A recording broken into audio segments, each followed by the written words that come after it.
Cómo no, hasta luego. Hasta luego. 364 días de Javier Milei.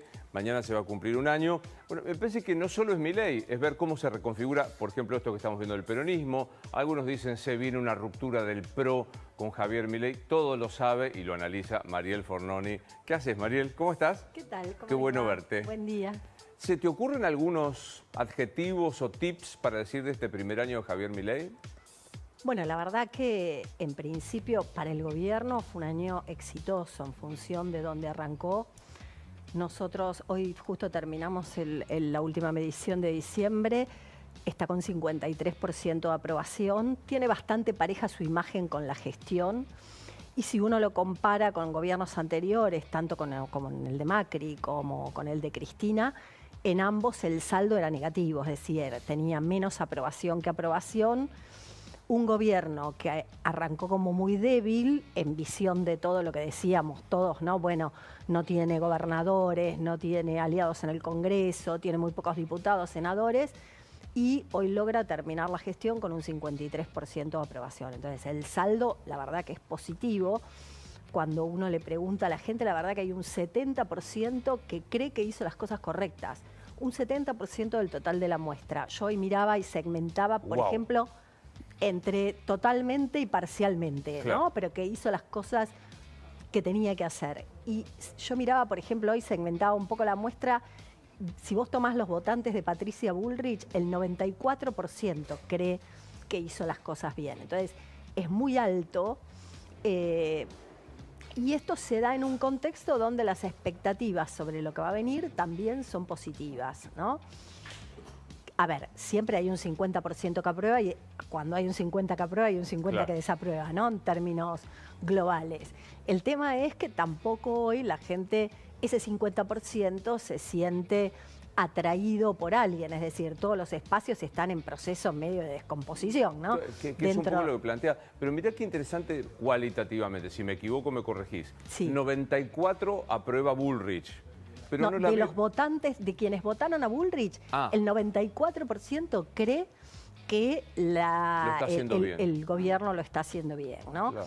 Y de hecho mantiene su núcleo de votantes porque el 80% de los que votaron a Bullrich y el 90% de los que votaron a Milei aprueban hoy la gestión, mientras que el 92% de los que votaron a Massa no lo aprueba.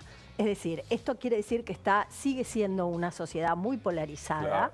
Entonces, miramos el 50% de los que están a favor, obviamente es muy alto y es mucho mejor de lo que le fue a Macri y de lo que le fue a Cristina.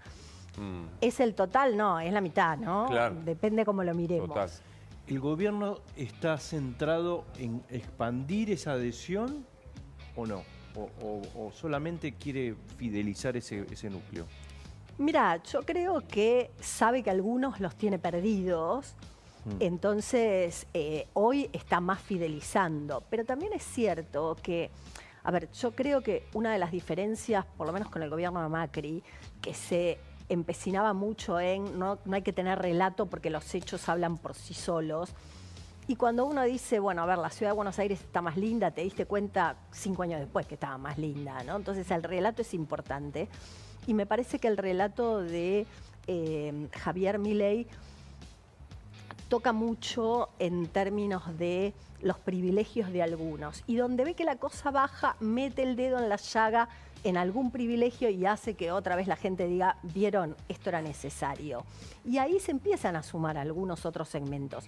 El fuerte sigue siendo, cuando vos miras el fuerte, siguen siendo los menores de 40, hombres de clase medio, medio baja.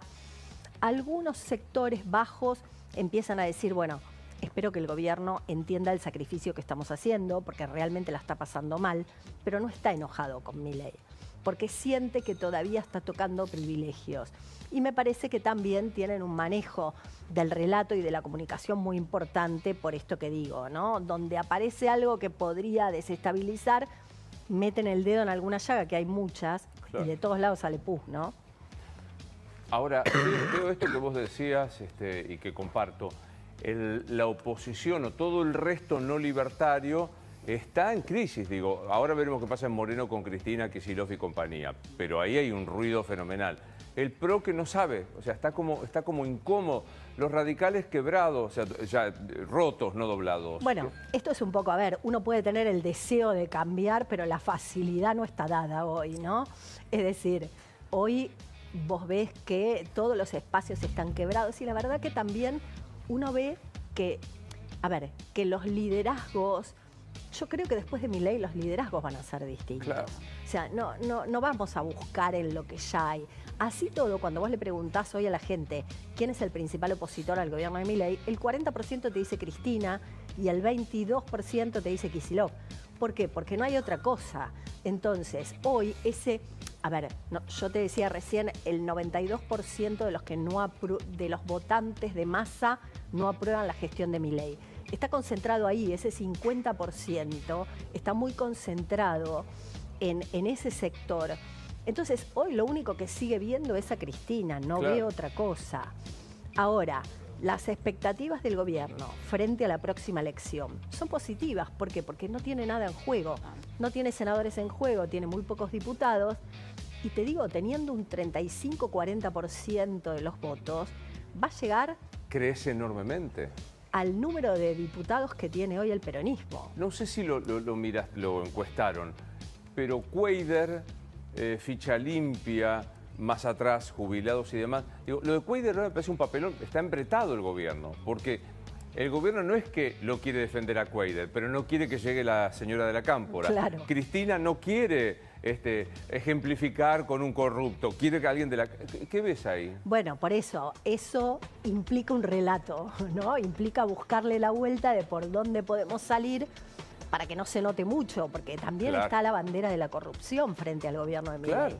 Entonces, cuando vos le decís, bueno, ¿cuáles son las medidas que más impactaron o qué fue lo que mejor hizo Milei? Bueno, una es la baja de la inflación, la primera.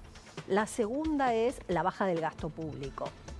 Pero también tenía una bandera que era la de la corrupción. Esa no la puede perder. ¿Por qué? Porque aparte esto es escala de necesidades, ¿no? Es Maslow.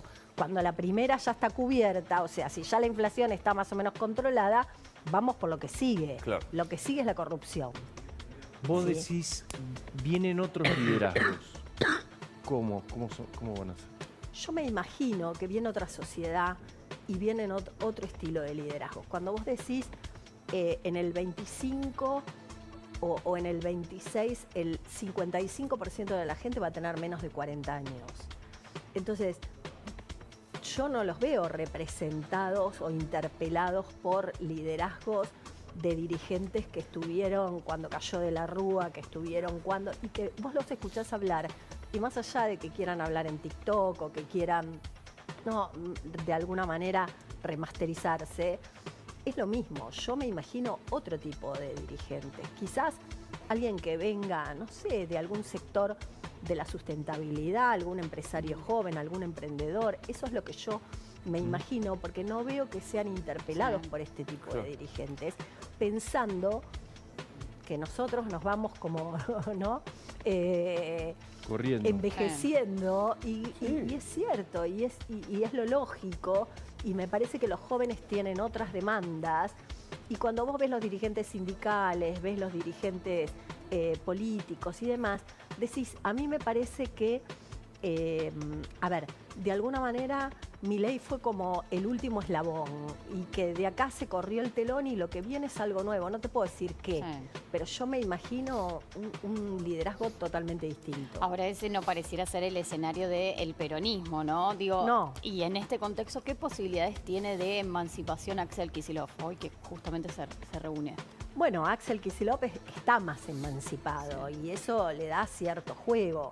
Le alcanza, y yo no sé si le alcanza. Por ahí aparece, no sé quién, la verdad no te podría decir, porque no sé quién, alguien en la provincia de Buenos Aires. Vos lo ves a Milei muy seguro de ni siquiera querer hacer un pacto con el PRO para disputar la provincia de Buenos Aires. ¿Por qué será?